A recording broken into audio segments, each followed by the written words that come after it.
জানেন গত 30 জানুয়ারি ভাওয়ালবাদ্র আলম সরকারি কলেজ থেকে একজন ছাত্রলীগ সন্ত্রাসী ব্লেড মিরাজকে পুলিশ ধরে নিয়ে যায়, যেখানে আমাদের জুলাই আগস্টের গণ অভ্যর্থনকারী ছাত্র নেতা নাইম জমাদ্দার সাহেবকে আক্রমণ করে ব্লেড মিরাজ। সেই ঘটনাতে পুলিশ এসে তাকে তুলে নিয়ে যায়, তাদের দুজনকেই তুলে নিয়ে যায়। তুলে নিয়ে যাওয়ার পরে ডিসি অফিসে জনাব তানভীর সিরাজ লোক পাঠায় তাকে ছাড়ানোর জন্য।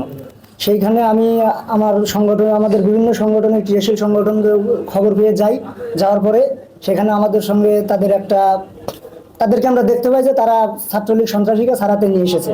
তো মুখপাত্র বশির আহমদ অপু ফোন করে যেন ব্লেড মিরাজকে ছাড়া না হয়। তারপরেও তানভীর সিরাজ তার ক্ষমতা বলে ব্লেড মিরাজকে ছাড়িয়ে নিয়ে যায়। সেখান থেকে আসলে তার সঙ্গে আমাদের একটা মুখোমুখি অবস্থান তৈরি হয়। আচ্ছা, আপনারা জানেন যে বিএনপি নেতা তানভীর সিরাজ ছাত্রলীগ ক্যাডার সহ আওয়ামী লীগের বিভিন্ন সন্ত্রাসী বাহিনীকে আশ্রয় প্রশ্রয় দিয়ে যাচ্ছেন।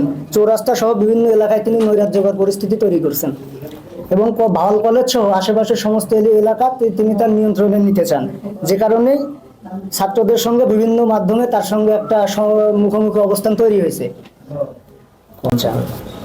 ব্যক্তি বিক্ষোভ মিছিল করি গত 27 তারিখ, এটা আপনারা অবগত আছেন, বিভিন্ন গণমাধ্যম কর্মী আপনারা ছিলেন। সেখানে আমি কথা বলি, ছাত্রদলের গুলিবিদ্ধ ছাত্র নেতা নাইম জমাদ্দার সাহেব কথা বলেন। তার পরবর্তীতে তানভীর সিরাজ সাহেব পাল্টা একটি বিক্ষোভ মিছিল কর্মসূচি ঘোষণা করেন। সেখানে তিনি বক্তব্য দেন, তার ভাড়াটিয়া কিছু লোক দিয়ে আওয়ামী লীগ, তার মিছিলে সেখানে আওয়ামী লীগের লোকজন ছিল, তাদেরকে নিয়ে তিনি আমাদের হুমকি ধামকিমূলক কথা বলেন, বিভিন্নভাবে আমাদেরকে হুমকি দিয়ে যাচ্ছিলেন এবং আমাকে তিনি ছাত্রলীগ সহ বিভিন্ন ট্যাগ, চাঁদাবাজ, মাদক ব্যবসায়ী সহ বিভিন্ন ট্যাগ দিয়েছেন। শিক্ষার্থী তার এসবের কারণে সাধারণ শিক্ষার্থী বিভিন্নভাবে ভয়ভীতি এবং হুমকির মধ্যে ক্ষান্ত হননি। আমার বাসায় অজ্ঞাত লোক পাঠিয়ে হুমকি দিচ্ছেন, এমনকি অজ্ঞাত ব্যক্তিকে দিয়ে ফোনেও হুমকি দিয়েছেন, যার ফলে সাধারণ শিক্ষার্থী সহ আমি আসলেই ভীত সন্ত্রস্ত। অনবরত আমাকে টানে মারার হুমকি দিয়ে যাচ্ছেন। বাসন থানার একটি সাধারণ ডায়েরিও করে রাখছে এই ব্যাপারে আমি।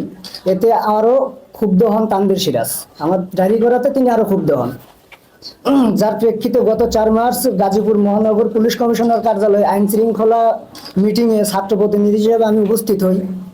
সেখানে আমার উপরে চড়া হন বাসন থানা বিএনপি তানভীর সিরাজ। অথচ সেদিন মিটিংয়ে আমি তার সাথে কোনো কথা বলিনি, এমনকি তাকে উদ্দেশ্য করে কোনো কথাও বলি নাই।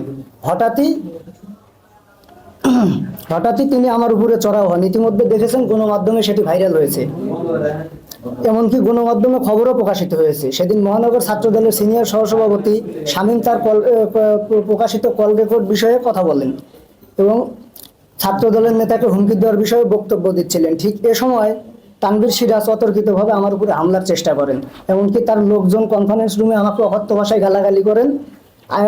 আওয়াজ খুব কম, তারা খুবই আস্তে কথা বলার কারণে এটি আমার আশেপাশে যারা ছিল তারা শুনেছে।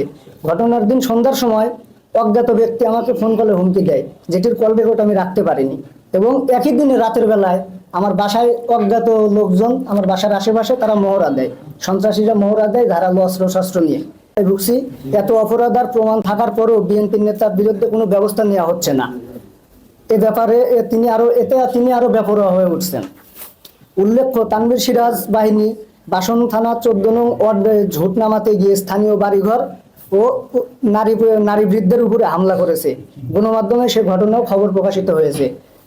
আচ্ছা, গত 30 জানুয়ারি ছাত্রলীগ ক্যাডার ব্লেড মিরাজকে ডিসি ক্রাইম রিয়াজ ভাইয়ের অফিসে আমরা সোপর্দ করি বিভিন্ন ছাত্র সংগঠন মিলে। তো কিছুক্ষণ পরই বাসন থানা বিএনপির সভাপতি তানভীর ভাই আমাকে ফোন করে এবং মুঠোফোনে সে হুমকি দেয়, টেকনিক্যাল থ্রেট, যেটা গণমাধ্যমে ইতিমধ্যে কল রেকর্ডটি ভাইরাল হয়েছে। এবং তারই পরিপ্রেক্ষিতে আমরা পরবর্তীতে একটি বিক্ষোভ মিছিল করি এবং পরে আরো একটি বিক্ষোভ করি এবং তানভীর সিরাজ বাসন থানা থেকে ওই পুলিশ কমিশনার কার্যালয় থেকে ব্লেড মিরাজকে ছাড়িয়ে নিয়ে যায়, যার ফলে আমাদের এই যৌক্তিক দাবি নিয়ে রাজপথে আন্দোলন এবং সে যে আওয়ামী লীগকে প্রশ্রয় দিচ্ছে এটার এগেনস্টে আমাদের আন্দোলন।